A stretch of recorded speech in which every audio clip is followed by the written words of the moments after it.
Allons voir, cet entretien a été réalisé aujourd'hui, évidemment. J'ai invité Maurice Papon à venir se rendre en direct sur le plateau du Monde de Léa. Ses avocats l'en ont dissuadé pour des raisons de sécurité, m'ont-ils dit. Donc cet entretien a été enregistré à quelques minutes près. Nous diffusons l'intégralité de l'entretien réalisé aujourd'hui avec Michel Nogaret et Éric Bourbotte. J'ai d'abord demandé à Maurice Papon ce qu'il pensait de l'arrêt de la chambre criminelle de la Cour de cassation. Cet arrêt de la Cour de cassation appelle, si vous voulez, de ma part, deux réactions. D'abord, une contradiction évidente avec sa jurisprudence et avec la doctrine telle qu'elle avait été développée dans un honorable ouvrage sur le droit pénal par le président de cette chambre criminelle de la Cour de cassation. Première observation. Deuxième observation, c'est que faute de découvrir un élément intentionnel qui est décisif par rapport à la doctrine de Nuremberg et des textes subséquents, faute de découvrir un élément intentionnel, on s'en passe et on construit une théorie qui est contre le droit, il faut bien le dire, et qui consiste, n'est-ce pas, à dire ce n'est pas la peine d'être responsable de quelque chose pour être coupable de cette chose. Nous en sommes là. Et là, je dois vous dire que mon esprit n'a pas encore ressaisi le fond de cette réalité originale et bizarre qui a été produite dans cet arrêt. Alors, nous allons revenir sur les notions de responsabilité et de culpabilité, mais je m'en tiendrai au fait, donc à l'arrêt de la chambre criminelle de la Cour de cassation. Oui. Vous êtes accusé de complicité de crimes contre l'humanité, oui, et vous êtes envoyé devant une cour d'assises. Voilà. Alors, comptez-vous, là je m'adresse à l'ancien ministre, à l'ancien haut fonctionnaire, que vous avez toujours été, comptez-vous obéir à la justice de notre pays? Comptez-vous aller devant cette cour d'assises quand vous serez convoqué? Mais pourquoi pas? Je l'ai toujours souhaité pour que la vérité soit faite. Et puisque vous faites allusion au contenu même de l'arrêt de la Cour de cassation, je suis évidemment envoyé en cour d'assises pour complicité, alors qu'on n'a fait aucun effort pour saisir les auteurs directs et principaux de ces opérations. Et je parle de M. Dobertschust et de M. Luther. Je ne sache pas qu'on n'ait jamais recherché leur responsabilité et leur culpabilité, alors qu'ils sont les auteurs principaux. Je vous ai proposé, j'ai proposé évidemment à vos conseils cet entretien en direct. Vous avez préféré qu'il soit enregistré, ce que nous avons accepté. Est-ce que c'est pour des raisons de sécurité? Est-ce que vous craignez d'être assassiné comme l'a été M. Bousquet? Bon, écoutez, moi, je ne connais pas le dossier de M. Bousquet, mais enfin, c'est assez différent. M. Bousquet, me dit-on, aurait signé des accords avec les Allemands, etc. Moi, j'étais un secrétaire général de préfecture. Il y en avait donc 90 en France. Pourquoi est-ce moi qui suis désigné? Je n'en sais rien. Je pense que simplement le vedettariat de la vie politique et le fait que j'ai eu le malheur d'être ministre de M. Giscard d'Estaing, M. Barre, me vaut cet honneur inattendu. Allez-vous demander une protection policière? Non. Je sais me défendre tout seul, figurez-vous. Et vous comptez donc rester en France jusqu'à l'organisation de ce procès? Oui. C'est question bizarre. Je ne sais pas qui vous... Non, parce qu'il y a un avocat de la partie civile qui a demandé une assignation en résidence. C'est la raison pour laquelle je vous pose simplement cette question. Je ne suis pas maître de la parole de l'avocat de la partie civile auquel vous faites allusion. Alors, les faits qui vous sont reprochés, c'est l'arrestation de personnes d'origine juive lorsque vous étiez secrétaire général. Oui, c'est tout simplement faux. C'est tout simplement faux. l'arrêt rendu par la Chambre d'accusation de Bordeaux et les faits qui sont cités ont été, je le dis comme je le pense, travestis. Et c'est là d'ailleurs un moment où on parle de réforme pénale, on pourrait peut-être s'intéresser au cas. Les faits ne sont pas révisables par la Cour de cassation. Car la Cour de cassation juge en droit, quelquefois d'une manière bizarre, mais enfin, elle juge en droit. D'ailleurs, la Cour de cassation n'a pas manqué, dans son arrêt, de glisser un moment dans un paragraphe si les faits sont exacts. Elle se couvre contre le risque qu'on découvre que ces faits sont inexacts. Alors, M. Papon, entre juin 42 et août 44, donc vous étiez secrétaire général de la préfecture de Gironde. Eh bien, je faisais partie de la résistance. Alors, laissez-moi finir. 1560 personnes d'origine juive ont été arrêtées, rassemblées au camp de Mérignac, déplacées à Drancy, puis déportées à Auschwitz. La plupart d'entre elles ne sont jamais revenues. Parmi ces 1560 personnes, il y a eu 240 enfants. Vous dites donc que vous n'êtes pour rien dans l'arrestation de ces personnes? Non seulement je ne suis pour rien, mais je me affirme, et c'est la preuve est dans le dossier d'ailleurs, que c'est moi qui suis intervenu pour mettre les enfants, dans un premier temps, hors d'atteinte. Bon, ça n'a pas réussi parce que les Allemands, évidemment, regardaient de près tout ce que faisait l'administration et ont fait ramener ces enfants, je dois dire d'ailleurs en partie, sur la demande des parents, qui eux étaient à Drancy et voulaient reconstituer leur famille dans le malheur qui leur frappait. Mais voilà l'initiative que j'ai prise, d'essayer de sauver les enfants. Ça m'a d'ailleurs été reproché, parce qu'une voix importante m'a dit « Qu'est-ce qui vous autorisait à séparer les enfants des parents ?» Monsieur Papon, il y a eu évidemment des documents qui ont circulé entre les mains des magistrats. Les magistrats de la Cour d'appel de Bordeaux, puis les magistrats de la plus haute juridiction de France, donc la Chambre criminelle de la Cour de cassation. Non, elle n'a pas vu le document parce qu'elle s'est interdit de réviser les faits, ce qui est mon malheur. Alors les faits. Les faits, par exemple, un document État français, un document signé par vous, le secrétaire général Maurice Papon, au nom du peuple français, conformément aux lois, etc., requérons, monsieur le chef d'escadron de gendarmerie, de provoquer la réunion du nombre de gendarmes nécessaires pour escorter un convoi d'Israélites transféré du camp de Mérignac au camp de Drancy le 2 février 1943. Voilà, alors ça c'est exact. C'est exact. C'est exact, et je m'honore d'avoir signé cette réquisition. C'est que, à la suite des premières opérations, le grand rabbin de Bordeaux, M. Joseph Cohen, avait supplié l'administration d'améliorer, je mets ce mot cruel entre guillemets naturellement, d'améliorer le traitement de ces coreligionnaires. Et il y avait deux points sur lesquels, évidemment, les conditions de déplacement faites par les Allemands étaient honteuses. C'est, premièrement, ils étaient encadrés par la Feldgendarmerie. Et la Feldgendarmerie ne se privait pas de refouler ces pauvres gens à coups de crosse. Et il m'avait dit, les gendarmes français ne feront pas ça.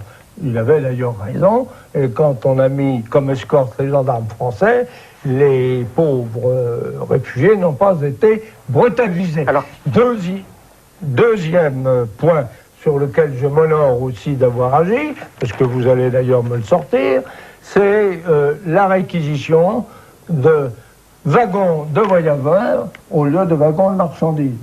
Les conditions dans lesquelles ces pauvres gens étaient parqués dans les wagons de marchandises étaient absolument honteuses, ne fût-ce qu'au point de vue de l'hygiène. Et vous imaginez ce que ça peut être dans un wagon serré comme ça, y compris avec des enfants.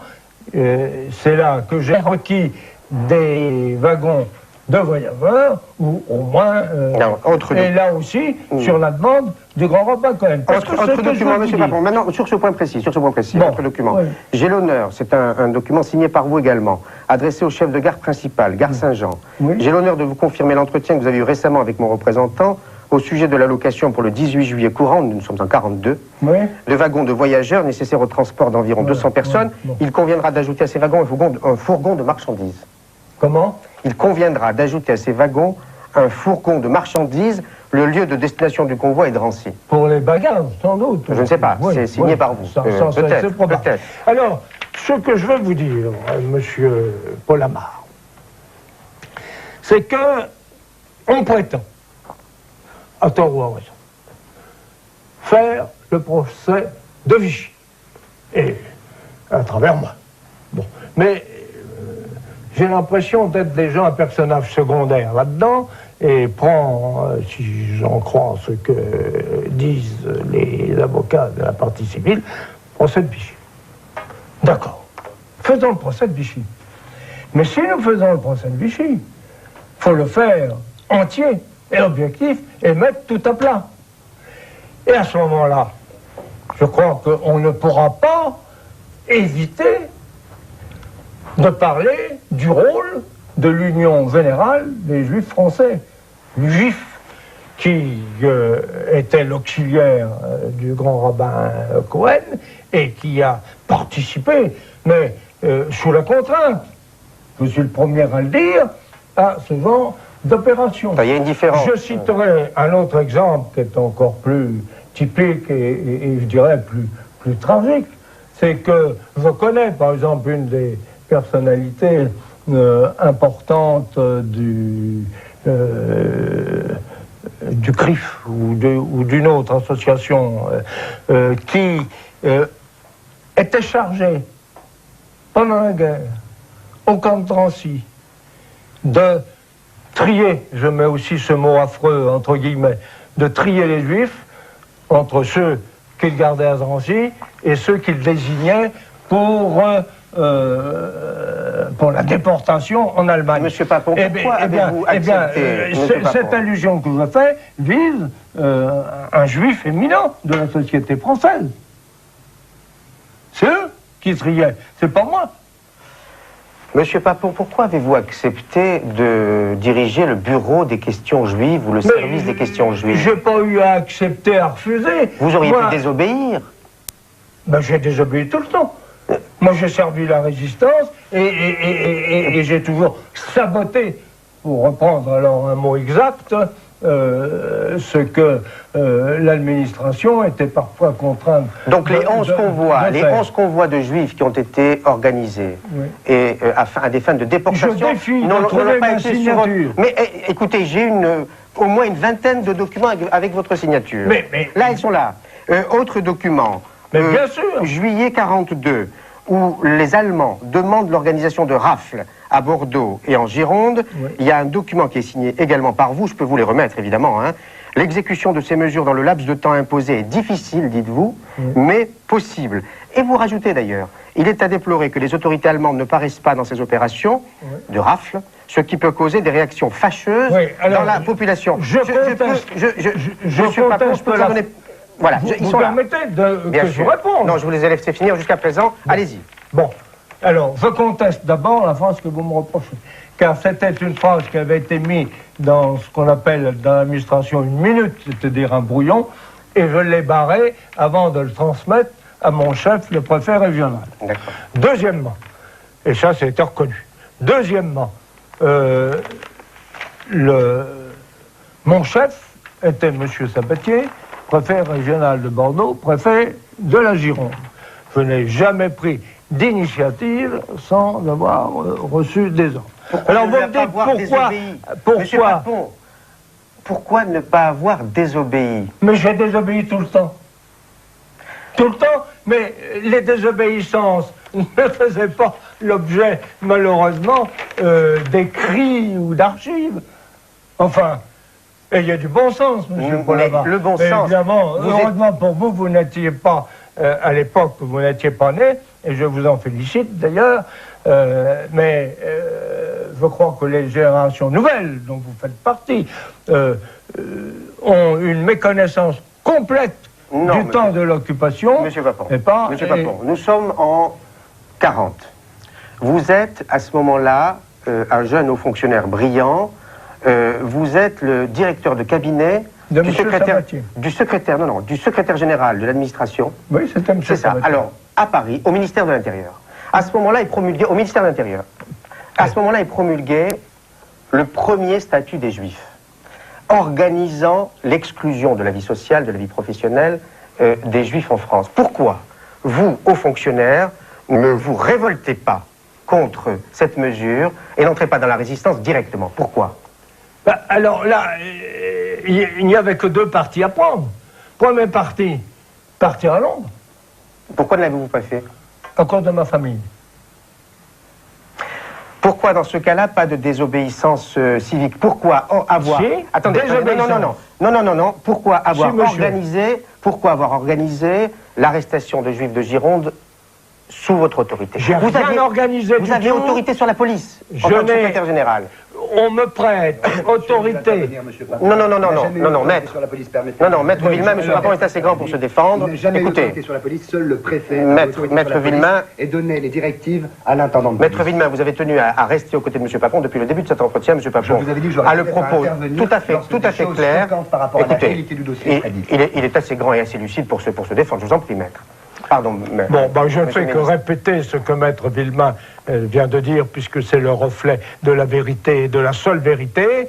Malgré les accusations dont je suis l'objet, et c'est pas la seule, naturellement, je n'avais pas d'autorité sur les services de police et sur les services de gendarmerie. Alors, M. Papon, saviez-vous quel était le sort réservé aux personnes donc arrêtées, déplacées et déportées à Auschwitz? Non, monsieur. Je ne connaissais même pas le nom d'Orgwist à l'époque. Et personne ne le connaissait. Alors, il y a Alors, interrogez. Ce que je voudrais que vous fassiez aussi, c'est que vous releviez le nombre de secrétaires généraux alors en fonction dans la France. Et qu'est-ce qu'ils ont fait? Comment ont-ils réagi? Pourquoi la Gironde? Il n'y a pas que les Juifs de la Gironde, qui ont été malheureusement déportés en Seine-Inférieure, et dans le Nord, et en Seine-et-Oise. Pourquoi est-ce moi qui joue, à votre avis, laissez-moi vous le dire, le rôle de bouc émissaire, n'est-ce pas? Moi, s'il était utile à ma patrie, parce que la France est ma patrie, c'est un mot dont on n'use plus, mais moi, hélas, je reste fidèle à ce que j'ai appris dans ma jeunesse, dans mon adolescence. Eh bien,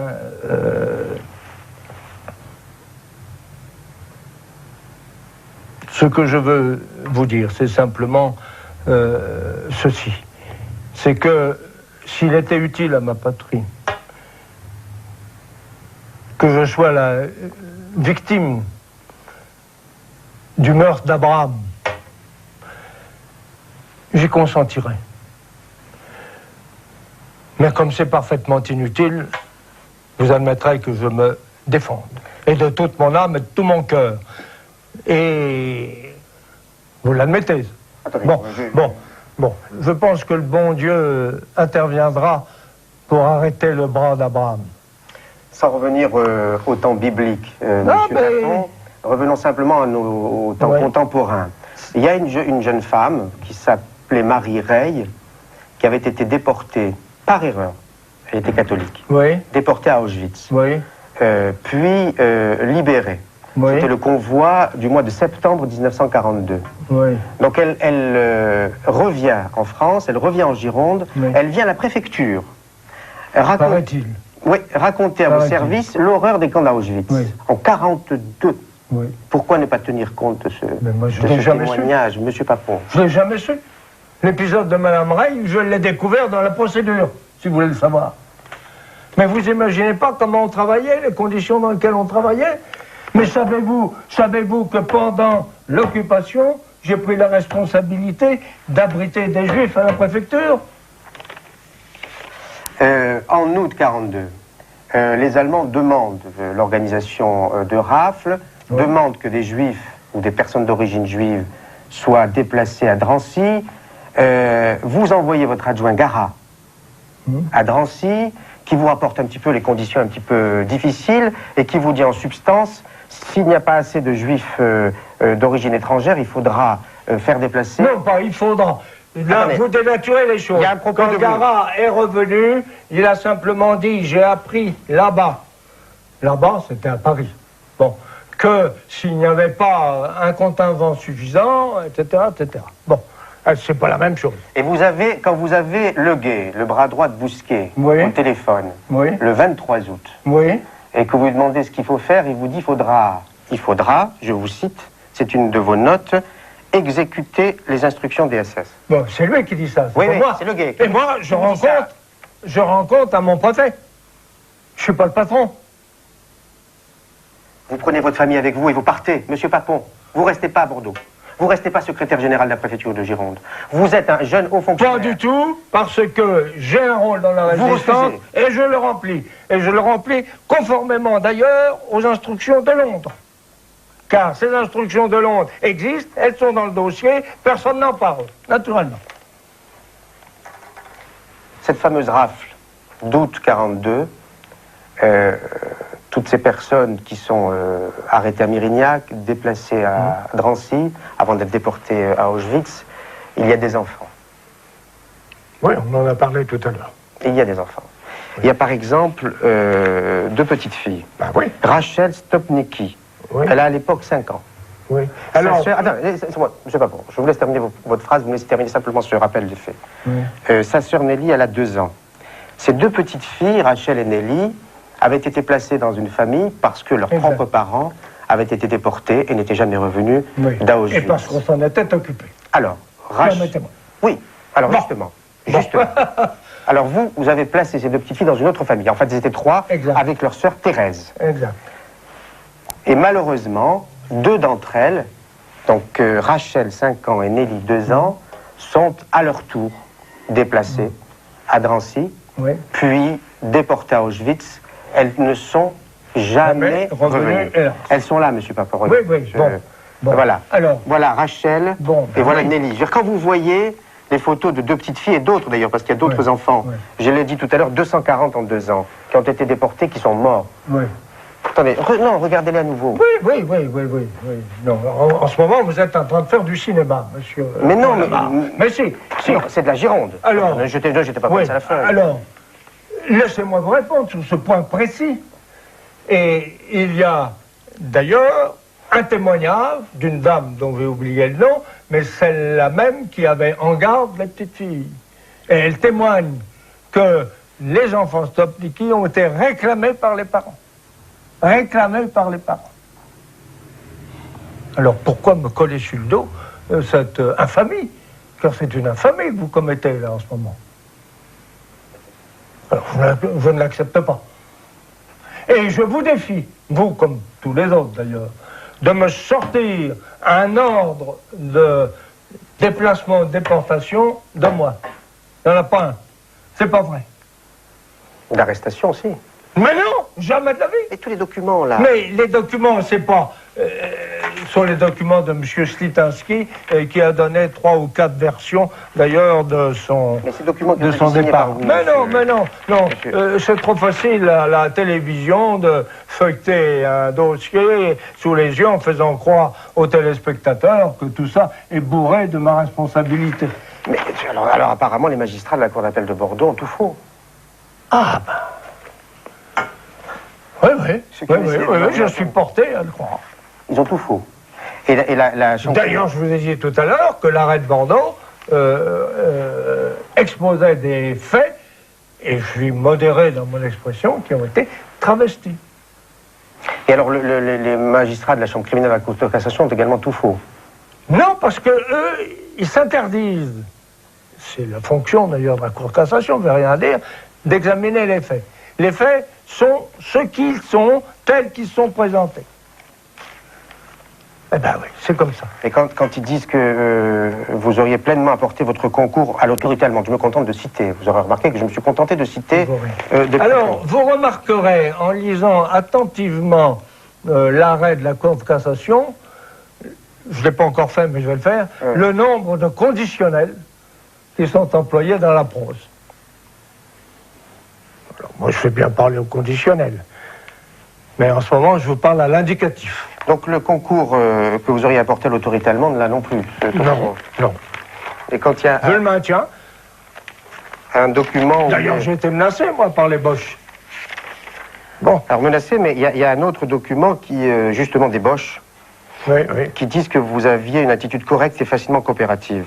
Oui, mais le C'est un dernier... document en allemand que je peux lire en allemand, d'ailleurs. Non, mais la dernière appréciation... Je lis l'allemand, M. Papon, donc je peux Ça, c'est sélectif.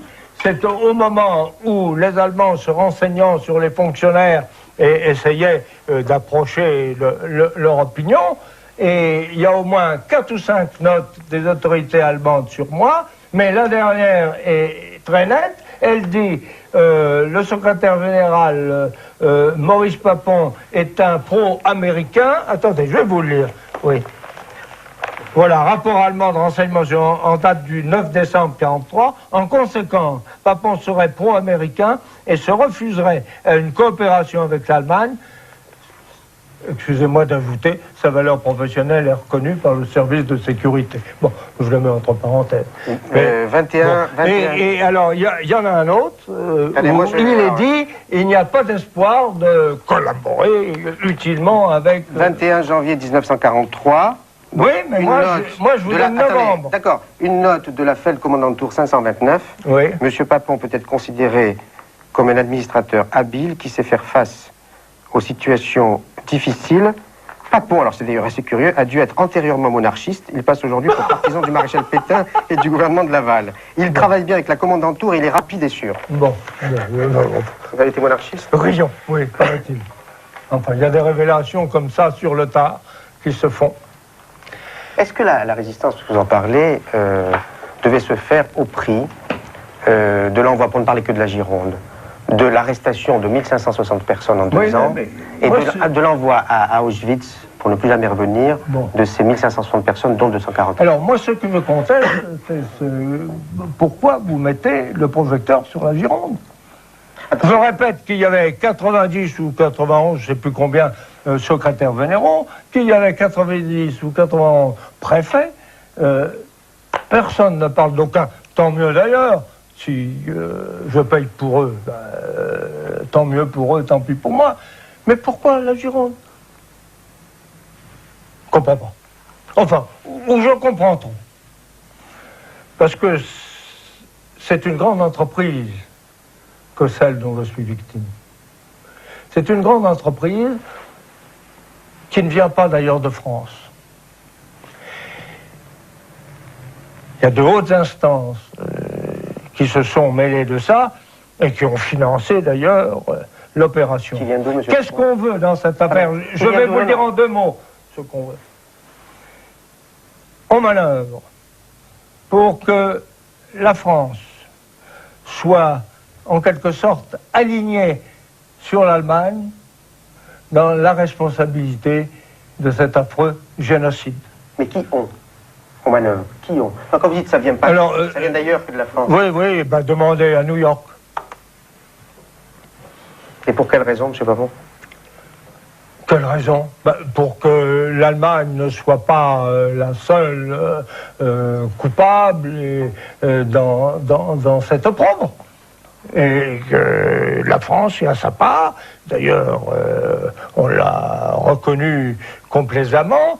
Et c'est sans doute la raison pour laquelle on a besoin maintenant de ma condamnation pour étayer en quelque sorte cette perspective et cette doctrine. Vous craignez d'être condamné?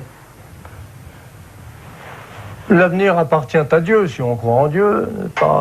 Il appartient au hasard ou à la nécessité, selon qu'on obéit aux doctrines de Monod ou de tel autre philosophe. Jusqu'ici, et je croyais l'avoir démontré dans mon exorde, tout se passe comme si on voulait que je sois condamné. C'est tout ce que j'ai à vous dire. On? Qui ont? Les magistrats et les jurés qui vont être désignés. Ah ben attendez, non, on parle du passé, on parle pas de l'avenir. Ah, alors qui ont à propos du passé? Oh, le pouvoir a sa responsabilité. Le pouvoir actuel? Bien sûr. Monsieur Papon, j'ai un dernier mot. Est-ce qu'il n'y a pas des moments où vous vous dites, au fond, c'est vrai qu'on me l'a demandé, c'est vrai que le préfet me l'a demandé, c'est vrai que l'administration me l'a demandé, c'est vrai que les Allemands me l'ont demandé, mais j'aurais peut-être pu leur faire un superbe bras d'honneur, partir, parce que c'était trop me demander. Oui, avec une femme malade, avec un petit enfant comme ça. Alors est-ce qu'il y a d'autres moments où vous vous dites, Que j'aurais été plus malin, partir, ça, d'accord. Mais je sentais aussi que vous devez obéir à d'autres devoirs. Voilà. Donc, est-ce qu'il y a d'autres moments où, devant obéir, vous... J'obéissais en sabotant. Est-ce que vous pourriez demander pardon aux victimes? Mais on demande pardon quand on est responsable. Je vais demander pardon à qui je n'ai rien fait. C'est un problème d'éthique, ça, mais difficile à résoudre, parce que les données initiales, on ne peut pas les effacer. Voilà, c'était l'entretien réalisé aujourd'hui avec Maurice Papon, qui devra passer devant une cour d'assises pour complicité de crime contre l'humanité. Dans un instant, nous entendrons les réactions de Michel Slitaski, ancien résistant, dont le père a été déporté et n'est jamais revenu, le frère également, et qui est à l'origine des poursuites contre Maurice Papon. Nous entendrons également le témoignage d'Arnaud Klarsfeld, avocat de la partie civile, et également la réaction sur un point précis de Jean-Georges Diemer, qui est conseiller honoraire à la Cour de cassation. Vous êtes là pour nous parler de l'affaire Seznec, Denis Seznec est là. Ce sera l'autre volet de cette émission importante sur notre passé. On se retrouve dans un instant. Bonsoir, notre passé va ressurgir ce soir. Ce passé auquel Paul Amar fait allusion, c'est l'affaire Papon, l'un des deux dossiers traités mardi soir dans Le Monde de Léa sur TF1. Maurice Papon, renvoyé devant les assises pour complicité de crimes contre l'humanité, a été interviewé par le journaliste, un entretien exclusif enregistré avant l'émission selon la volonté de Maurice Papon et de ses avocats. Vous dites donc que vous n'êtes pour rien dans l'arrestation de ces personnes? Non seulement je ne suis pour rien, mais l'interview a très vite suscité les critiques. Pour certains membres de la communauté juive, il s'agissait surtout d'une tribune médiatique offerte à Maurice Papon. moi qui suis intervenu pour mettre les enfants, dans un premier temps, hors d'atteinte. Il y avait une part de sensationnel qui, à mon avis, était recherchée dans cette interview et il serait difficile de le nier. La télévision qui avait filmé, notamment le procès de Klaus Barbie, qui en avait tiré les moments forts pour que ça puisse servir de valeur aux générations futures, a perdu ce rôle pédagogique dans la mesure où elle s'est, entre guillemets, transformée en tribunal. Et dans un tribunal où les règles de la justice n'étaient plus respectées. Je rends compte à mon préfet. Je suis pas le patron. Vous prenez votre famille avec vous et vous partez, monsieur Papon. Vous ne restez pas à Bordeaux. Vous ne restez pas secrétaire général de la préfecture de Gironde. Vous êtes un jeune haut fonctionnaire. Pas du tout, parce que j'ai un rôle dans la résistance et je le remplis. Je me suis posé la question, comment dois-je me comporter vis-à-vis de lui? Mais la réponse, je l'ai trouvée, après réflexion, comme un journaliste. Ni procureur, ni avocat, c'est pas un procès que j'ai fait. Je me suis appuyé sur des faits. Voilà, je me suis simplement appuyé sur les documents. Et d'ailleurs, il n'a à aucun moment nié l'existence de ces documents. Je l'ai dit tout à l'heure, 240 en 2 ans, qui ont été déportés, qui sont morts. Oui. Attendez, non, regardez-les à nouveau. Oui. Non, le caractère émotionnel n'était pas dans ma démarche, Mais non, mais... dans l'illustration de mon propos. Il a été dans sa réponse. Là où tout d'un coup, il s'est passé quelque chose, où ça a basculé. Dans l'émotionnel, même dans l'indicible. C'est qu'il a refusé de voir ces 2 photos. Et tout d'un coup, on était dans une dimension tout d'un coup tragique, comme s'il y avait dans son attitude, dans son refus de voir ces 2 photos, comme un aveu. En dehors de l'enregistrement, les 2 hommes ne se seront quasiment pas parlé. Après 30 minutes d'entretien, les parties civiles se sont exprimées en direct sur le plateau du Monde de Léa. Quant à la question, fallait-il oui ou non interroger Maurice Papon? Une seule association, les fils et filles de déportés juifs de France, soutient Paul Amar dans sa démarche, soulignant que cette séquence restera sans doute unique pendant longtemps.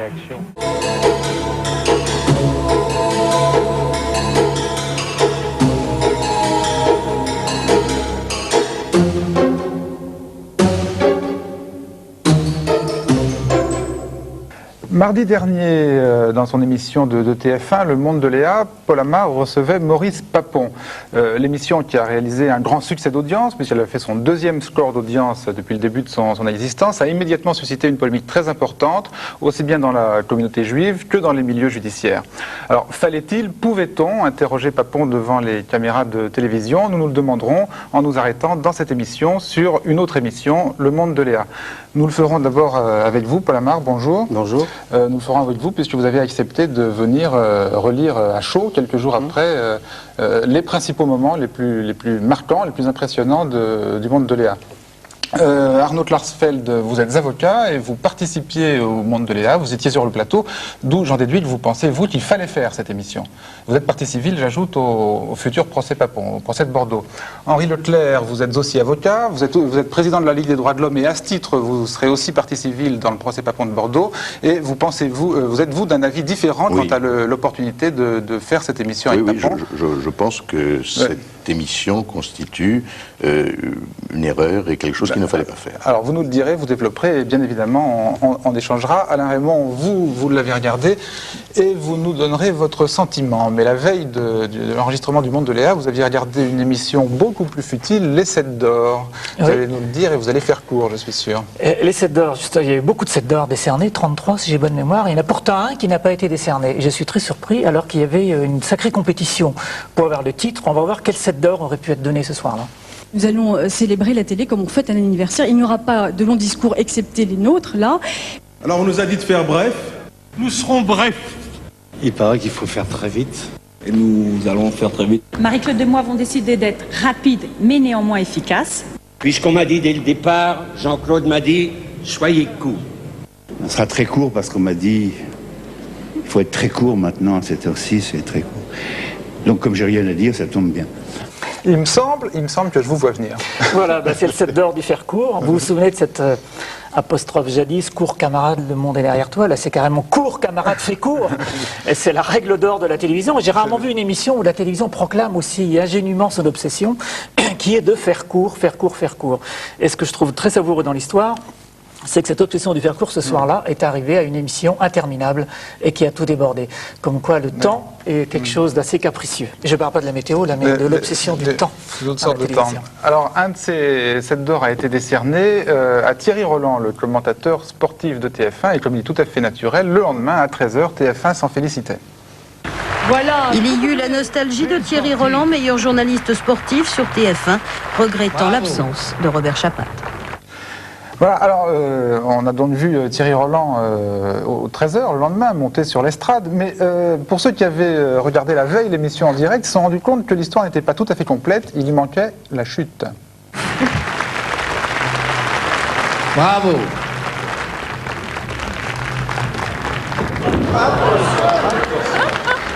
Non, il fallait que ça arrive. Il y a pénalty. Donc, tombant en direct, Thierry Roland n'avait pas le droit de tomber le lendemain aux 13h de TF1, ce qui explique qu'on a recouvert sa chute avec ce qu'on appelle dans le jargon un plan de coupe, ce qui a obligé alors dans la bande-son à certaines contorsions. Alors écoutez bien d'abord la bande-son de la retransmission en direct. Bravo. Alors voilà, le bravo intervient en direct quand Thierry Roland se lève. Écoutez bien quand il intervient le lendemain aux 13h. Regrettant l'absence de Robert Chapat. Voilà, un léger déplacement du bravo. Il faut dire qu'on a échappé au pire. Le pire, ça aurait pu, par exemple, être ceci. Bravo. Non, il fallait que ça arrive. Il y a pénalty. Alors, il fait ce dernier montage son et d'arrêt sur image, nous en revendiquons le copyright. Il manque autre chose dans la bande-son, en direct. On a quand même entendu quelqu'un dire, je crois, merci Le Pen ou quelque chose comme ça, il me semble. Oui, mais c'est un peu plus tôt, ça c'est avant qu'il... Ah, c'est quand il a été nominé, c'est ça. C'est quand il a été nominé. Allusion aux prises de position de Thierry Roland en faveur de Jean-Marie Le Pen. C'est pas repassé aux 13h. Cette semaine, Jacques Chirac inaugurait en banlieue parisienne un espace, on dit espace, cyberjeune. Toutes les chaînes de télévision ont passé des images de cette inauguration en insistant curieusement sur la même image en gros plan. L'expérience de l'espace cyberjeune, qualifiée d'exemplaire par le chef de l'État, devrait être tentée dans une vingtaine de régions françaises avant la fin de l'année. Et c'est justement cette initiative que Jacques Chirac a tenu à saluer aujourd'hui en dialoguant avec les jeunes. Mais en s'initiant au mystère de la souris informatique, le président de la République a surtout voulu montrer qu'il ne néglige rien dans la recherche pour l'emploi des jeunes.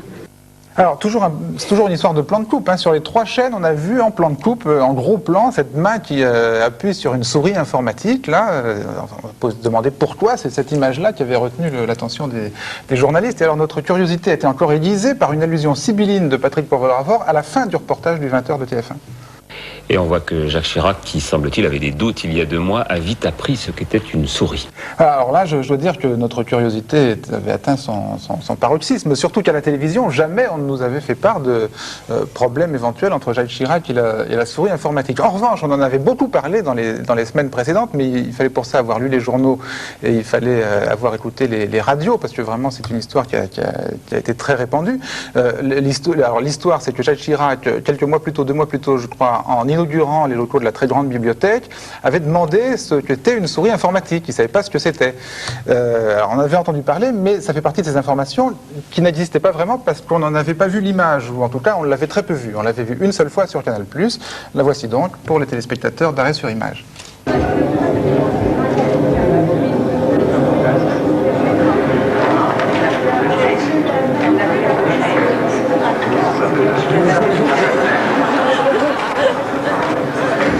Alors, pour Arnaud Klarsfeld, qui a eu du mal à lire le sous-titre qui est passé trop vite, il demande qu'est-ce qu'on appelle la souris. Alors, il est vrai qu'on n'entend pas bien, il faut vraiment tendre l'oreille. C'était au salon de la lingerie ou c'était... Non, c'était pas au salon de la lingerie, Arnaud Klarsfeld. C'était à l'inauguration de la très grande bibliothèque. Voilà, donc une image qui fera référence. Qu'est-ce qu'elle vous évoque non, je pense que ce que ça m'évoque, c'est que c'est très étonnant qu'un président de la République, qui est un homme qui a eu toute une carrière, qui a des secrétaires, ignore encore ce qu'est une souris. Ça montre un isolement du pouvoir qui est quand même un peu surprenant. C'est le moins qu'on puisse dire.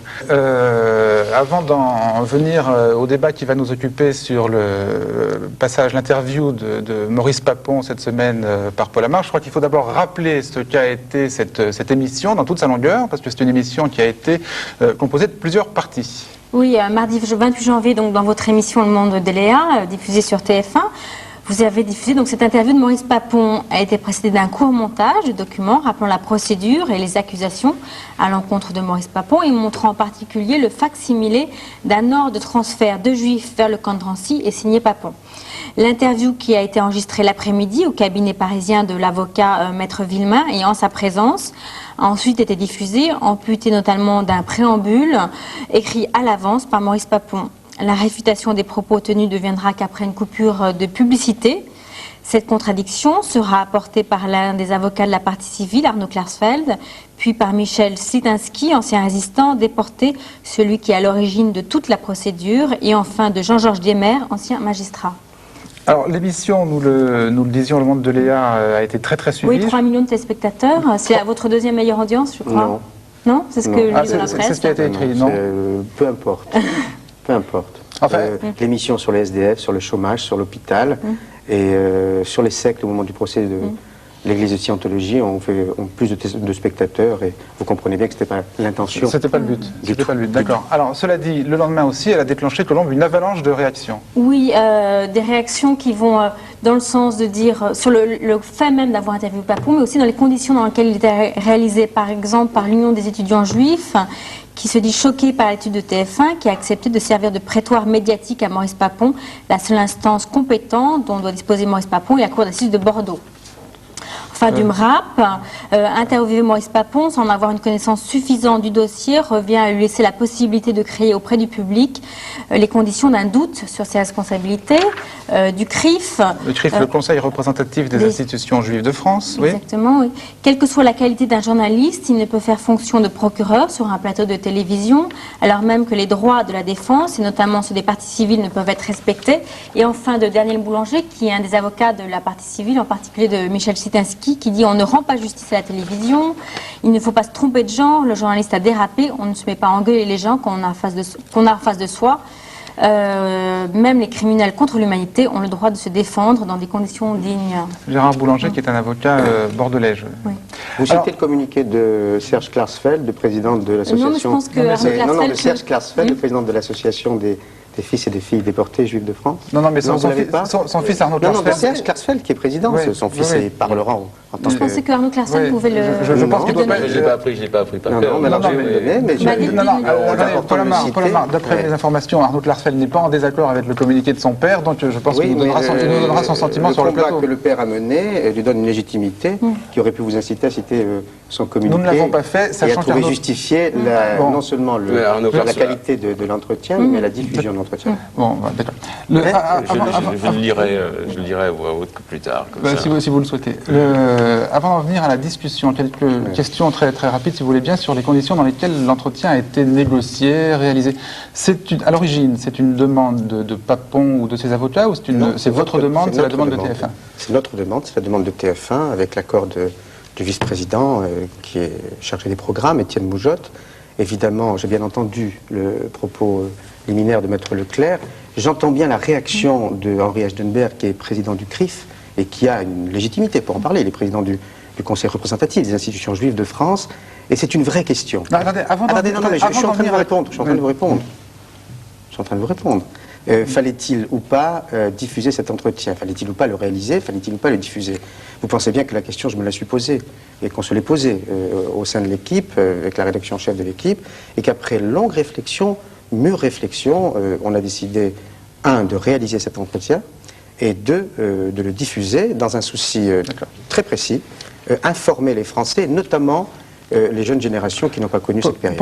Avant d'en venir au débat proprement dit sur l'opportunité de le passer ou pas, je voudrais savoir un peu dans quelles conditions ça s'est donc initiative, me dites-vous, de TF1 et de vous-même, du monde de Léa. Vous prenez contact avec les avocats de Maurice Papon, la réponse est immédiate, comment ça se passe? Contact avec Maître Villemain que vous avez vu la veille de l'émission, contact très très bref. Il m'a simplement demandé quel type de questions allais-je poser. Je lui ai répondu du type journalistique. C'est tout. Vous ne pouvez pas être plus allusif. Le lendemain, on s'est retrouvé donc dans le bureau de Maître Varro, qui était absent de Paris, sinon à mon avis il aurait été là. Attendez, aucune exigence, ni de la part de l'avocat de Maurice Papon, ni de la vôtre. Aucune condition. Non, j'ai proposé le direct, comme je le fais avec tous les invités du monde de Léa, et je préfère toujours le direct de toute façon. Ou l'enregistrement dans les conditions du direct, je crois que c'est votre cas. C'est notre cas aujourd'hui. Et ils ont refusé le direct pour des raisons de sécurité, parce que, c'est ce qu'ils disent, ils ne nous faisaient pas confiance pour les questions de sécurité, et manifestement ils craignent qu'il ne lui arrive ce qui est arrivé à Bousquet. Voilà. Donc j'ai accepté l'enregistrement de cette interview qu'on a fait dans la journée même avant de le diffuser. D'accord, ils n'ont posé aucune question quant aux questions que vous devriez ou ne devriez pas poser. Il n'y a pas eu de sujet tabou, interdit. S'ils l'avaient fait, je les en aurais dissuadés, et j'ai pas pour habitude, d'ailleurs je ne voulais pas demander, j'ai pas pour habitude de donner mes questions avant de les poser. Très bien, parfait. Alors, est-ce qu'elle a été diffusée dans son intégralité ou est-ce qu'il y a Non, sauf ça j'ai compris, mais le reste... On a enlevé 2-3 longueurs, mais qui ne gênaient en rien la compréhension de l'entretien. C'est vrai qu'il y a eu un long préambule qu'il avait écrit et que j'ai enlevé parce que je souhaitais que ce soit des réponses à des questions de journalistes. Très bien. Alors, on a vu dans la présence muette, là déjà dans les petits extraits qu'on a passés de Maître Villemain, l'avocat de Papon qui se trouvait derrière lui, qui est resté derrière lui tout au long de l'enregistrement et qui, dans l'enregistrement, a pris la parole une fois. On va le voir. Pourquoi avoir organisé l'arrestation de Juifs de Gironde sous votre autorité? J'ai rien organisé du tout. Vous aviez autorité sur la police, en tant que secrétaire général. On me prête autorité. Non, maître. Non, maître Villemain, M. Papon est assez grand pour se défendre. Écoutez, sur la police, seul le préfet maître Villemain et donner les directives à l'intendant de police. Maître Villemain, vous avez tenu à rester aux côtés de M. Papon depuis le début de cet entretien. M. Papon a le propos tout à fait clair. Écoutez, il est assez grand et assez lucide pour se défendre. Je vous en prie, maître. Pardon, je ne fais que répéter ce que Maître Villemain vient de dire, puisque c'est le reflet de la vérité et de la seule vérité. Bien, alors, Maître Villemain est là. Qu'est-ce qui avait été convenu avec Maître Villemain avant l'enregistrement? Un petit incident avant l'enregistrement, c'est que je n'ai quasiment pas parlé à M. Papon avant l'enregistrement. Et dans le couloir, Maître Villemain est venu me voir en me disant je serai à ses côtés, j'interviendrai très souvent. Je lui ai demandé de ne pas le faire parce que ça ne se fait pas. C'est comme si j'avais mon avocat, Il n'y a pas lieu, de toute façon, à mes côtés, qui interviendrait et répondrait à vos questions que vous me posez à moi. Donc je lui ai demandé de ne pas le faire, et sinon j'arrêterai l'entretien. Et donc il ne l'a fait qu'une seule fois. Ce que vous montrez là, c'est une tentative de sa part pour tenter de répondre à la place de Maurice Papon. Mais j'ai répondu d'ailleurs dans les conditions du direct. Vous aviez accepté qu'il soit là, juste derrière. Enfin, il y avait le rédacteur en chef, Pascal Penning, qui était avec moi. Et qui était pas dans le champ de la caméra. Il n'était pas prévu d'être dans le champ de la caméra, mais le caméraman, il y avait deux caméramans, a eu un très bon réflexe. À partir du moment où il a vu Maître Levé intervenir, il a illustré l'intervention sonore par une image. C'est le principe même de la télévision. Alors, l'effet d'image, vous en conviendrez, quand même très curieux de voir cet homme qui se trouve un peu dans la pénombre, comme ça, derrière son client. Enfin, Mais vous savez, très souvent, on fait des interviews, que ce soit en direct ou pas, peu importe, avec des interlocuteurs qui ont leurs amis, leurs camarades, leurs avocats, peu importe, leurs femmes, qui sont dans le champ et qui écoutent. Dans le monde de Léa, vous avez vu qu'il y a un public. Donc il y a des amis. C'est prévu. Là, le public a un rôle à l'image. Est-ce que là, il a voulu s'asseoir à ses côtés. Il n'était pas prévu de le mettre dans le champ. Évidemment, ce qu'on n'a pas fait. À partir du moment où il est intervenu d'une façon un peu intempestive, non prévue par moi, je pense que le caméraman a eu un bon réflexe. Il me semble qu'on le voit à l'image avant qu'il n'intervienne. Alors c'est possible qu'il ait élargi d'une façon involontaire. C'est d'ailleurs une question que je me suis posée dès le début, moi aussi. Qui est ce monsieur? Qu'est-ce qu'il fait là? Voilà, vous avez la réponse dans sa Vous ne le présentez pas au début de l'émission. Mais ici, c'était pas prévu. C'était du tout. Ce qui fait très curieux. Bon, le moment le plus fort de cet enregistrement de l'interview de Maurice Papon, celui qui a retenu toutes les attentions le lendemain, on va le voir tout de suite. Cette fameuse rafle d'août 42, toutes ces personnes qui sont arrêtées à Mérignac, déplacées à Drancy, avant d'être déportées à Auschwitz, il y a des enfants. Oui, on en a parlé tout à l'heure. Il y a des enfants. Il y a par exemple deux petites filles. Rachel Stopnicki. Elle a à l'époque 5 ans. Oui. Alors, laissez-moi, monsieur Papon, je vous laisse terminer votre phrase, vous me laissez terminer simplement ce rappel de fait. Sa sœur Nelly, elle a 2 ans.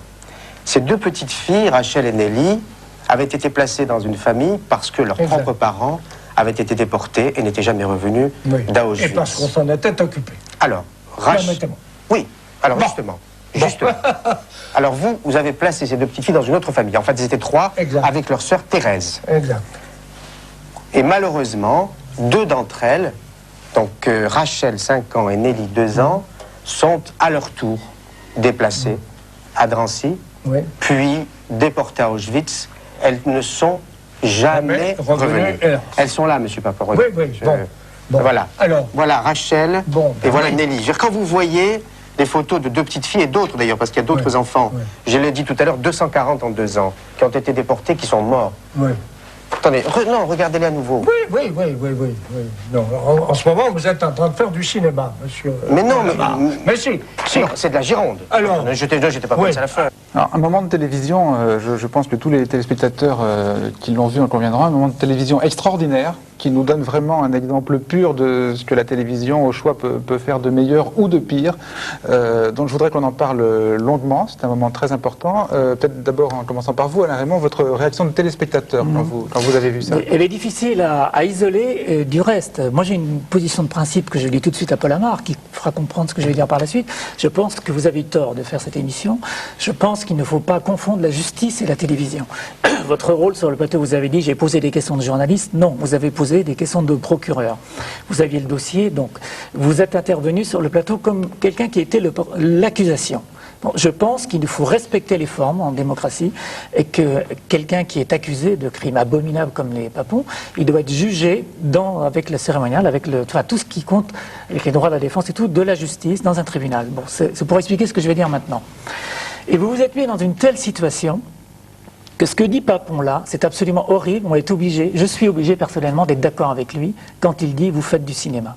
Parce que ce que vous faites à ce moment précis, de sortir les photos, et en même temps, je ne peux pas mettre en doute votre sincérité quand vous le faites en même temps. C'est pour ça que c'est très compliqué, on est au cœur de quelque chose de très compliqué.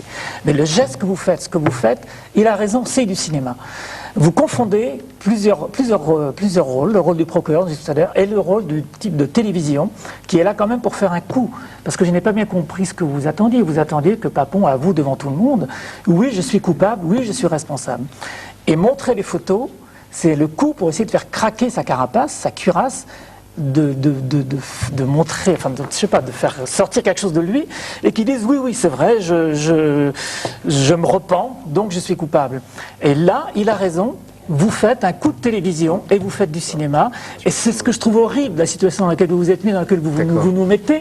C'est qu'on est obligé d'être d'accord avec Papon à ce moment-là. Et c'est horrible. Je rebondis sur votre terme à l'instant prononcé 2 fois. Horrible. Qu'est-ce qui est horrible? C'est le journaliste qui va citer 2 noms de petites filles mortes à Drancy, mortes à Auschwitz, déportées à Auschwitz et mortes à Auschwitz, et qui va illustrer ces 2 noms par une image, par la photo des 2 fillettes. Nous sommes à la télévision.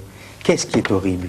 C'est le comportement du journaliste que vous êtes en train de disséquer d'une manière très précise et pertinente comme vous le faites habituellement dans Télérama, ou le comportement de celui qui a ordonné le transfert de ces 2 petites fillettes à Drancy. On assiste depuis quelques jours. Il n'y a pas eu une avalanche de réactions, il y a eu quelques réactions qui ont été montées en épingle, mais c'est la logique des médias. On assiste depuis quelques jours à un détournement spectaculaire, impressionnant de l'intérêt de cet entretien. Depuis 3 jours, que faites-vous? Que fait-on, certaines personnes? Elles analysent le comportement du journaliste au lieu de faire l'exégèse des propos de Maurice Papon. Mais non, vous vous êtes mis dans cette situation-là vous-même. C'est vous-même qui vous mettez dans cette situation. De clarifier quelques points. C'est-à-dire, ce que je retiens en tous les cas des communiqués qui ont été lus jusqu'à présent, c'est le caractère vraiment contradictoire de tous ces communiqués. On reproche à Paul Amar et à TF1 d'abord d'avoir offert une tribune à Maurice Papon. Je ne vois pas quelle tribune. Il a suscité l'indignation de la très grande majorité des Français, excepté celui de l'appareil politique du Front National. C'est le premier point. Deuxième, depuis 1981, je crois que la parole a été donnée largement aux partis civils et elles ont eu largement la possibilité de s'exprimer, à la fois devant la presse audiovisuelle que dans la presse écrite. Donc c'est normal qu'on laisse Maurice Papon s'exprimer. C'est le deuxième point.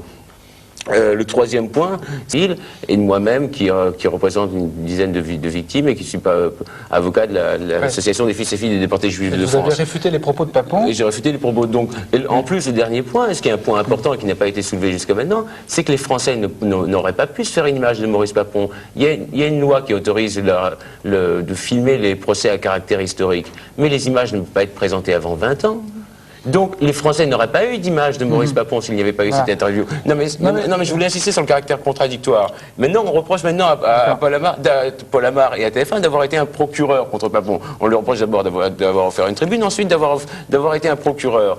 Paul Amar, je crois, Paul Amar a posé des questions pertinentes au moment où il fallait, et je ne vois pas en quoi il a été un procureur. Et en disant cela, je me fais le porte-parole de mon père. On va en venir dans un instant à la manière dont Papon a été questionné. Je voudrais qu'on reste simplement une seconde de plus sur cette image-là, parce que moi, ce qui me paraît important dans l'image qu'on vient de voir, dans l'extrait qu'on vient de voir, c'est pas les photos des fillettes. L'image très importante là-dedans, c'est ce que vient de dire Arnaud Clarset, c'est l'image de Papon. L'image que retiennent les gens, c'est l'image de ce geste terrible de Papon. Quand il rejette les photos. Quand il rejette les photos. Alors je comprends bien tout ce que vous venez de dire, mais est-ce que en une seconde de télévision, là, ce geste de Papon ne nous livre pas l'âme de Papon, le fond de son âme, d'une manière plus efficace? Et puis il y a des millions de gens, 3 millions de personnes d'un seul coup, d'une manière plus efficace que sans doute le procès ne le fera, ni que toutes les recherches historiques ne l'ont fait. Oui, alors justement, je voudrais rebondir aussi ce que me disait Paul Amar à l'instant, entre le mot horreur et horreur. Bien entendu, il y a une échelle dans l'horreur.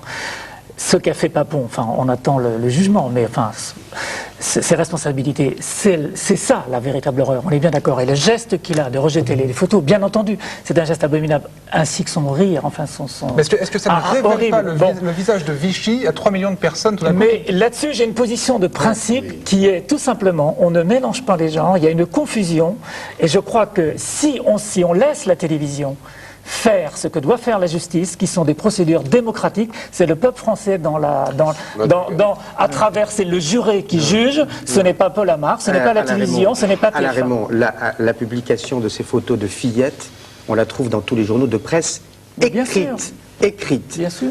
On peut le faire aussi à la télévision. Écrite, et ben voilà. Mais pas dans cette situation dans laquelle face à Maurice Papon, c'est la moindre des choses. Non, parce que vous avez conduit le problème que soulève Raymond, c'est pas les photos, c'est le geste de télé. Eh bien, lui montrer, oui, mais je vais vous dire pourquoi. Mais sur le fond, je vais vous répondre. C'est que je lui ai posé toute une série de questions en m'appuyant sur des faits précis, des documents signés par lui. Je n'ai pas voulu sortir de cette démarche, présenter des documents. D'ailleurs, j'avais le nez dans les documents, c'était délibéré.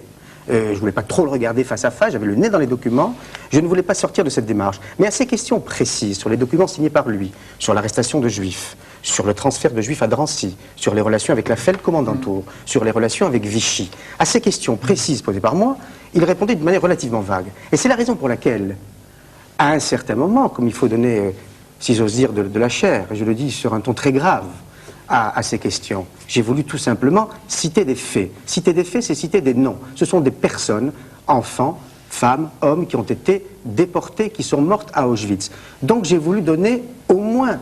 Je n'allais pas donner la liste des 1500. Quand vous faites ça, vous ne citez pas de faits. Vous essayez de citer une réaction. Il ne veut pas voir ses victimes. C'est bien normal qu'on lui montre. C'est pas moi qui suis intéressant dans l'affaire. Il n'a pas dû s'en préoccuper par le passé. S'il vous plaît, je le dis aussi à Maître Leclerc, dont j'accepte qu'il pose la question essentielle. Fallait-il ou pas passer ce débat? C'est ça la question essentielle. Mais s'il vous plaît, ne vous intéressez pas à moi en l'affaire.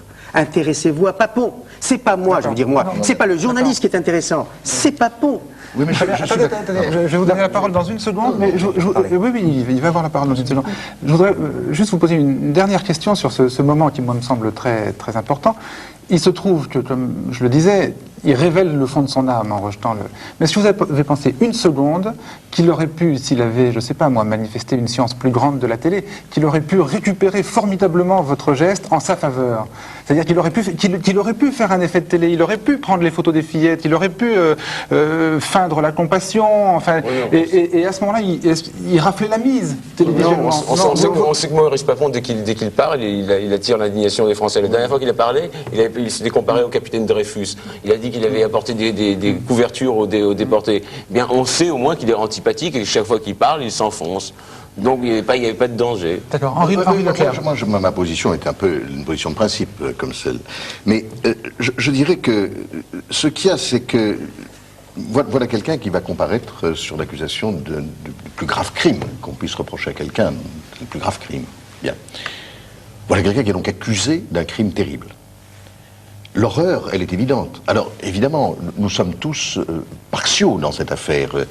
Pour tout vous dire, moi, quand j'ai vu ce geste de Papon, j'ai presque été content qu'il le fasse, parce que là, il révèle ce qu'il est, et j'avais trop peur qu'il ne le fasse pas. Donc, je suis satisfait, je suis passionné aussi. Le problème, c'est que vous aussi, vous êtes passionné. Et voilà où le sujet est différent. Parce que lorsque l'émission passe à la télévision, vous ne pouvez pas ne pas être passionné. Parce que la justice a des instruments, elle a un appareil, elle a un type de fonctionnement. Elle a un président, par exemple, qui mène les débats en toute objectivité, qui ne doit pas faire paraître à aucun moment ce qu'est sa position, pour que la justice soit objective. Et ce qu'il y a d'important en démocratie, c'est que la justice soit objective, même pour juger un crime horrible. Et puis vous avez une accusation qui fait que quand Papon vous répond quelque chose sur un point, le dossier, il est dans sa totalité.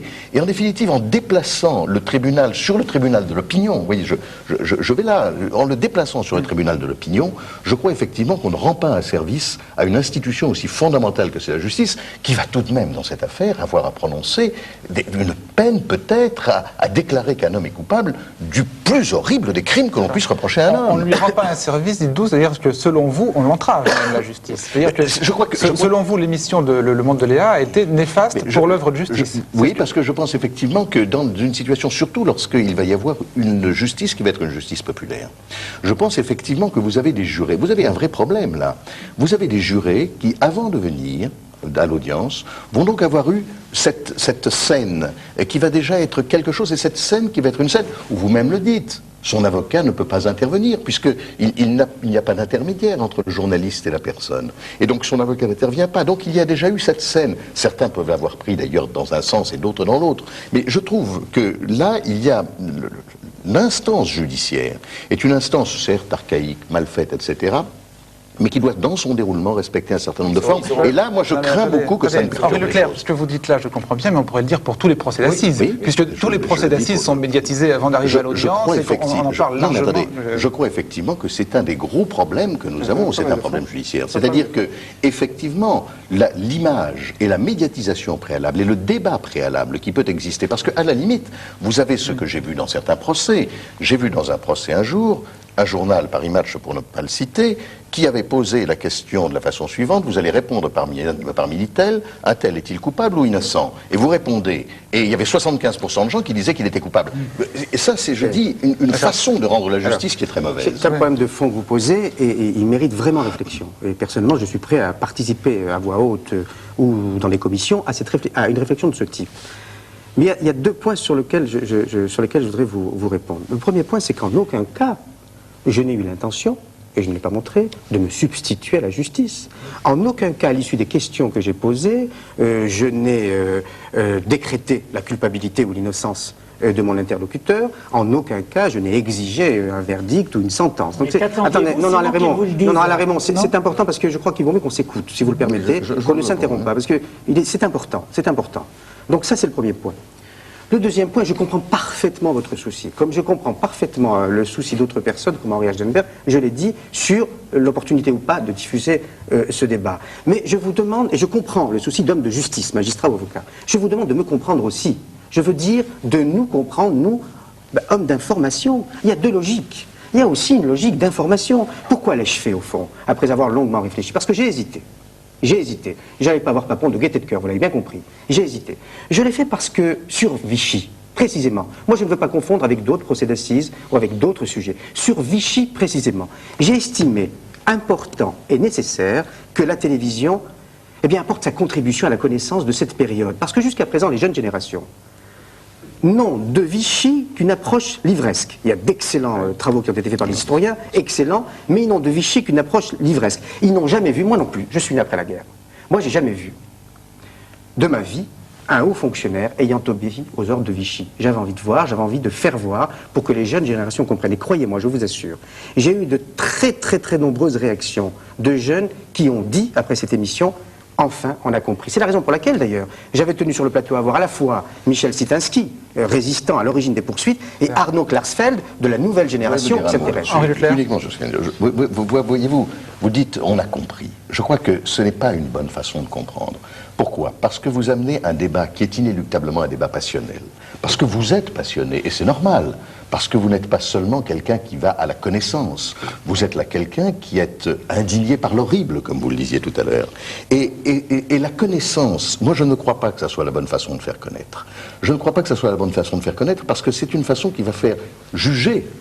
Vous dites, je n'ai pas pris position, si, d'une certaine façon, et vous prenez position dans mon sens, puisque je suis constitué partie civile, la Ligue des droits de l'homme est constituée partie civile dans cette affaire. Les partis civils ont pu s'exprimer. Non, mais les partis civils se sont exprimés après, dans des conditions qui, effectivement... Non, mais elles ont pu s'exprimer au cours de ces 15 ans. Au cours de ces 15 ans, elles ont pu s'exprimer. Ce n'est pas seulement une connaissance, c'est un espèce de jugement de l'opinion qui va être fait extrêmement rapidement. En définitive, tout repose sur quoi? Sur ce geste brutal de Papon, brusquement, et sur son sur ce moment. Alors, cette seconde, n'est-ce pas, quand tout à l'heure René Rennes parlait de spectacle, cette seconde de spectacle va être cela. Mais alors attention, faites attention, est-ce que vous ne risquez pas d'avoir dans des cas pareils, Papon n'a pas été un bon acteur. Mais si Papon avait été un extraordinaire acteur, je dis un acteur, est-ce que vous ne risquez pas de tromper au contraire et de faire que cette connaissance aille dans ce sens? C'est de la question. L'appareil de la justice ne permet pas... L'appareil de la justice... Il y a 2 avocats là. S'il avait été un bon acteur, c'est la question. Je réponds. C'est-à-dire les partis civils ont pu s'exprimer librement. Écoutez, les partis civils ont pu s'exprimer librement depuis 1981, depuis les premières plaintes des normal que Papon puisse aussi s'exprimer. C'est une chose. Les Français ont le droit d'avoir une image de Papon. Mais sur la question de Maître Leclerc, elle est très vraie et très pertinente. C'est-à-dire, c'est vrai qu'il y a un danger s'il y a un accusé qui est très sympathique et qui arrive à embobiner tout le monde. C'est vrai. Mais on savait que dans le cas précis où l'on parle, c'est-à-dire dans le cas de Maurice Papon, on sait que dès qu'il parle, il s'enfonce. D'accord. Mais s'il avait été un bon acteur... s'il avait été un bon acteur, ça aurait été autre chose. Non, alors je vais vous répondre. Non, moi je vais vous répondre. Parce que vous occultez la première partie de l'entretien avec Maurice Papon, qui est quand même essentielle. Maître, vous savez, Arnaud Klarsfeld, c'est tout. Il y a de nombreux Français, pardonnez-moi, mais qui n'ont pas lu les livres d'Azéma, d'Amouroux ou de René Raymond. Et vous le savez aussi. Dans toute la première partie de l'entretien, Maurice Papon reconnaît tout simplement l'existence des documents signés par lui. Documents ordonnant l'arrestation de Juifs, ordonnant le transfert des Juifs à Drancy, ordonnant la réquisition d'escadrons de gendarmerie pour accompagner ces Juifs à Drancy, ordonnant la réquisition de convois le convoi de voyageurs, de train de voyageurs. Il ne les avait jamais niés, hein. Tout au long de l'instruction, il ne les avait jamais niés. Mais je pense aux téléspectateurs, pardonnez-nous, là, on parle comme si on faisait partie d'un microcosme parisien, sachant tout et baignant dans ce climat malheureusement dramatique depuis fort longtemps. Je pense aux téléspectateurs qui n'ont pas le temps, parce qu'ils ont du travail, parce qu'ils sont fatigués, parce qu'ils ont une famille, parce qu'ils cherchent du travail, qui n'ont pas le temps de voir les émissions historiques, d'ailleurs il n'y en a plus, ou de lire les livres d'histoire. Sur l'autre point, qui est aussi essentiel, et c'est peut-être un problème culturel. J'aime le mot écrit, j'aime lire, j'aime écrire, mais j'aime aussi l'image. Et je suis d'une génération qui est à la jonction de ces deux façons de véhiculer l'information. Je pense que vous avez des enfants, j'en ai, et je les observe, je regrette qu'ils ne lisent pas assez, je les vois fascinés par l'image, par Internet ou par la télévision. Or, il faut accepter l'idée, c'est pour ça que je dis que c'est un problème culturel. Qu'aujourd'hui, la télévision, ça ne sert pas qu'à faire des variétés, ou les 7 d'or. Ça sert aussi à informer. Et la télévision, c'est l'image. Et il faut accepter l'idée que l'information... C'est un autre sujet. C'est important. Parce que moi, personnellement, je suis partisan, je vous le dis tout de suite, je suis partisan depuis très longtemps, depuis que j'ai fait partie d'ailleurs d'une commission qui était présidée par le président Braunschweig il y a quelques années, je suis partisan de la possibilité de filmer les procès et de les diffuser à la télévision. Parce que là, vous auriez effectivement la vérité. D'ailleurs, le procès Barbie qui a été filmé, il y en a une partie qui a été reprise. Et je dis que la partie qui a été reprise dans un petit film de Paul Lefebvre du procès Barbie est absolument bouleversante, est absolument extraordinaire. Et c'est l'intensité d'un procès. Et là, vous avez quand même la vérité d'un procès. Vous avez autre chose. C'est-à-dire que vous avez cette espèce de garantie absolue d'un président qui est par nature impartial, qui, si Papon lui dit, par exemple, je prends un exemple, je ne sais pas, par exemple, à un moment, Papon dit, les parents avaient demandé, moi je ne le sais pas dans le dossier, Arnaud a répondu après, moi je ne le sais pas, mais le président, il a immédiatement son dossier dans sa totalité. Il y a les avocats, il y a le débat contradictoire. On ne permet pas à quelqu'un de s'échapper dans un procès. Et ça, la question. Quand même de la présence sur le plateau. Absolument. Alors, un mot d'Alain Raymond, puis après je voudrais qu'on progresse quand même dans la relecture du Monde de Léa, parce que certains de nos téléspectateurs aussi ne l'ont pas vu, et donc ils ne savent pas tout à fait... Non, Daniel, sur ce point très précis, j'ai bien entendu Alain Raymond, j'ai bien entendu Maître Leclerc. Je ne sais pas quel est votre point de vue, mais si vous estimez, sur l'opportunité de diffuser ou pas ce débat, si vous estimez, vous êtes le maître des lieux, qu'il n'était pas opportun de diffuser ce débat, moi je vous fais une proposition. Ne le rediffusez pas. Parlons plutôt et réfléchissons à voix haute. Non mais c'est important. Ne rediffusons pas l'image. Si on estime que cette image n'est pas nécessaire ou peut être néfaste à l'instruction qui est close ou au procès ou à la justice. C'est important. Ne nous plaçons pas dans une contradiction. À la toute petite différence de ce que vous avez fait avec Maurice Papon, nous en diffusons des extraits que nous avons soigneusement choisis, sélectionnés, montés et qui seront propres à illustrer le débat. Donc je pense qu'on ne se situe pas tout à fait dans la remarques de Maître Leclerc, d'Alain Raymond et d'Arnaud suffisent peut-être à faire avancer la conversation. Je voudrais répondre sur une question importante que vous avez posée. C'est vrai qu'il y a le rôle de la télévision. Moi, d'abord, je suis comme vous préoccupé aujourd'hui par les moyens qui sont les nôtres, qui sont l'image, de la culture, de la pédagogie, enfin que les jeunes générations, et tout le monde d'ailleurs, pas seulement les jeunes générations, il y a aussi des vieilles générations qui ne savent pas tout simplement. Donc les moyens d'aujourd'hui, c'est la télévision, les images d'archives fassent leur travail. Il y a des émissions qu'ils font, vous dites qu'il n'y a plus d'émissions historiques, c'est pas vrai, au contraire, il y a une période où il n'y en avait plus, au contraire, maintenant il y en a, et qui font un travail très sérieux. Donc moi je crois beaucoup à la télévision là-dessus. Mais là le problème est différent. Il est le rôle que joue directement la télévision dans certaines instances qui sont soit la vie privée des gens, l'intimité, non, mais je dis justement, non, mais c'est très important, la télévision est en train de grignoter sur la vie privée des gens de plus en plus. Parlons de Vichy, parlons de Vichy. Et deuxièmement, je vais continuer. Parlons de Vichy. Et deuxièmement, dans la vie publique, l'intrusion de la télévision dans la vie publique, dans la politique et dans la justice. Et on ne peut pas faire comme si ce problème n'existait pas. La façon dont la télévision intervient de plus en plus dans la justice, dans les institutions démocratiques, est un vrai problème. Et ce que vous avez fait, je le répète, c'est que vous vous êtes substitué au rôle de la justice. On l'a dit, je voudrais que nous progressions très légèrement. Je n'ai le talent ni de Maître Leclerc, ni de Maître Klarsfeld pour ça. Rassurez-vous, je suis simplement journaliste. En tant que maître des lieux, qualité que vous avez bien voulu me reconnaître, je vous en remercie. Je voudrais qu'on progresse un tout petit peu dans le déroulement de cette émission et qu'on analyse la manière dont Papon a été interrogé tout au long de cette interview que vous avez faite. Alors, il a insisté sur un certain nombre d'arguments. Il y a un argument qui est revenu très souvent dans sa bouche, c'est « je suis résistant, j'étais résistant ». On va le réécouter.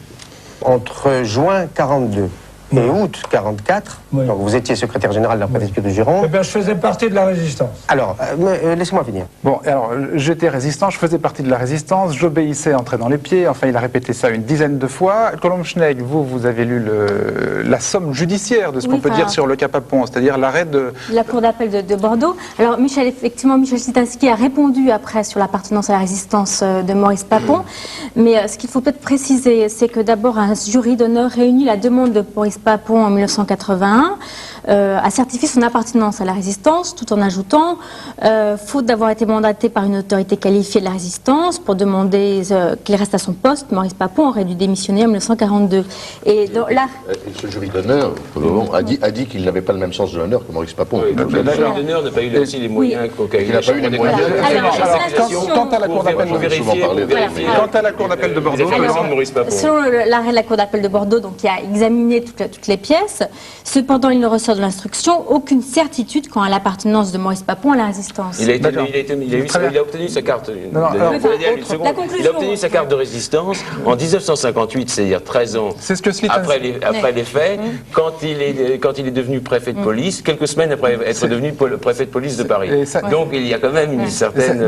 Ce que nous voulons souligner là simplement, c'est qu'effectivement Papon a répété à plusieurs reprises « je suis résistant », sans être sur le moment contredit par vous-même qui vous trouviez en face de lui. La contradiction est venue plus tard. Je voudrais vous montrer un autre moment qui a été significatif. Papon dit « j'avais des consignes de Londres ». J'ai un rôle dans la résistance et je le remplis. Et je le remplis conformément d'ailleurs aux instructions de Londres. Car ces instructions de Londres existent, elles sont dans le dossier, personne n'en parle, naturellement. Alors là, les téléspectateurs du Monde de Léa n'ont pas su à quoi faisait allusion Papon. Il faisait allusion à quoi? Quand on l'écoute, on a l'impression qu'il reçoit des ordres directs et personnels de Londres. En fait, c'est absolument pas le cas.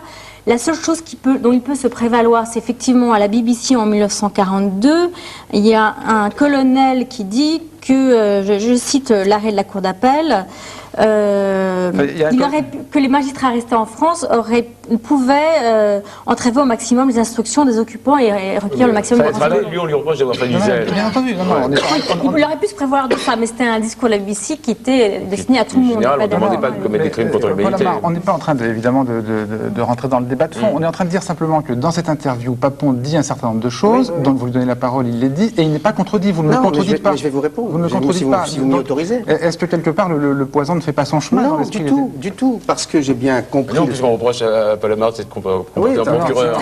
Donc c'est très contradictoire. Tout est contradictoire, mais ça fait rien. Je vais vous répondre sur ce point. Très précis. J'ai bien vu son intention, je l'ai bien comprise. C'est qu'il voulait m'entraîner sur d'autres pistes. La résistance, l'implication des Juifs dans la collaboration, la responsabilité du pouvoir actuel dans ce qui lui arrive. Il voulait m'entraîner. Or, moi, je ne m'intéressais, et je ne suis pas allé sur ces terrains-là, pour deux raisons.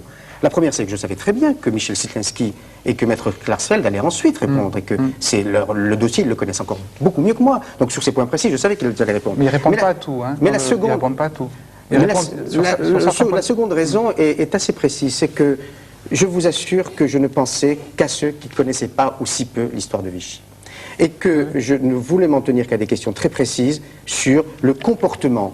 Mais vraiment, quand je dis contribution à l'histoire, entendez-moi, sur le comportement d'un secrétaire général d'une préfecture, en l'occurrence en Gironde, en 2 ans. Sur les raisons pour lesquelles il n'a pas protesté quand il y a eu le premier statut des Juifs, excluant les Juifs de la vie française. Sur les raisons pour lesquelles il avait accepté de diriger le bureau des questions juives. Sur les raisons pour lesquelles il avait... C'était ça qui m'intéressait, pour lesquelles il avait décidé l'arrestation et le transfert des Juifs à Drancy. Mais vous voyez bien le paradoxe. Précisément pour ces gens-là qui ne connaissent pas cette période-là, qu'est-ce qu'ils entendent? Ils entendent Papon qui dit « j'avais des consignes de Londres ». Non. Si. Mais non, parce qu'à un moment donné... Non, vous avez bien vu l'interview. Là, on voit que c'est extrait. À un certain moment, il dit « j'ai pas voulu aller à Londres. Je suis pas parti et j'obéissais aux ordres ». La phrase essentielle, c'est pas celle-ci. Elle est anecdotique, parce qu'en plus, c'est un mensonge. La phrase essentielle... Oui, mais c'est pas souligné sur le... Non, parce que je ne voulais pas entrer dans cette polémique... Attendez, mais vous avez bien compris, vous êtes assez pertinent pour ça. Vous l'écrivez chaque semaine dans Le Monde. Vous lui reprochez maintenant de ne pas avoir été assez procureur. Maintenant, il faudra savoir. Je ne voulais pas entrer dans une polémique sur la résistance supposée de Maurice Papon. Vous ne trouvez pas qu'il y a problème? Des millions de téléspectateurs auront entendu Papon, sans être contredit, dire « j'obéissais aux consignes de Londres ». On a répondu après qu'il n'avait pas obéi. On avait répondu après, tout le monde avait répondu. Les millions de téléspectateurs ont entendu Papon confirmer l'existence des documents et ont vu Papon, et là, vous avez raison de le souligner. Et c'est vrai que l'image, elle est spectaculaire, elle est impressionnante, elle restera sans doute, je ne veux pas le nier. Ont surtout vu un homme refusé de lire un document publié par Libération, par pas mal de journaux d'ailleurs. Regardez les photos Voilà, je crois que c'est ça. Et c'est vrai, mais encore une fois, je ne crois pas que ça contribue à la connaissance de Vichy. C'est ça le problème. Je crois qu'en réalité, c'est un fait. C'est un fait spectaculaire, mais je n'ai pas, moi, contre le spectacle.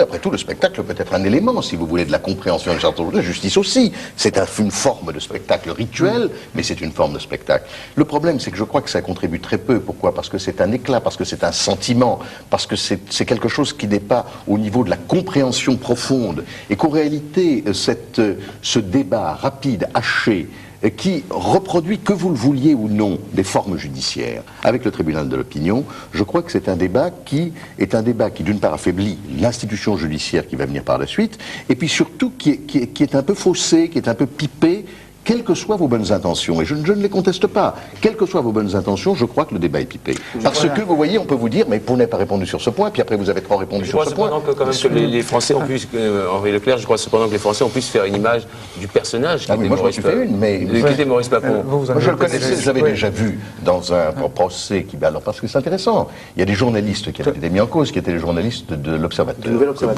dont j'assurais la défense devant la 17e chambre du tribunal de Paris sur un procès que leur avait intenté Maurice Papon. Et nous avions déjà vu le Maurice Papon que vous indiquez là dans un cadre judiciaire. Vous l'aviez vu, mais pas les Français. Oui, mais je dis, le problème n'est pas là. Le problème n'est pas le sentiment qu'on peut avoir. Je voudrais peut-être qu'on voit, parce que malheureusement on va pas avoir le temps d'en voir beaucoup plus, un dernier extrait de cette interview avec peut-être l'affirmation la plus scandaleuse de Papon concernant l'identité des personnes qui faisaient dans le camp de transit de Drancy le tri des Juifs entre ceux qui devaient partir à Auschwitz et ceux qui devaient rester à Drancy. Je connais par exemple une des personnalités importantes du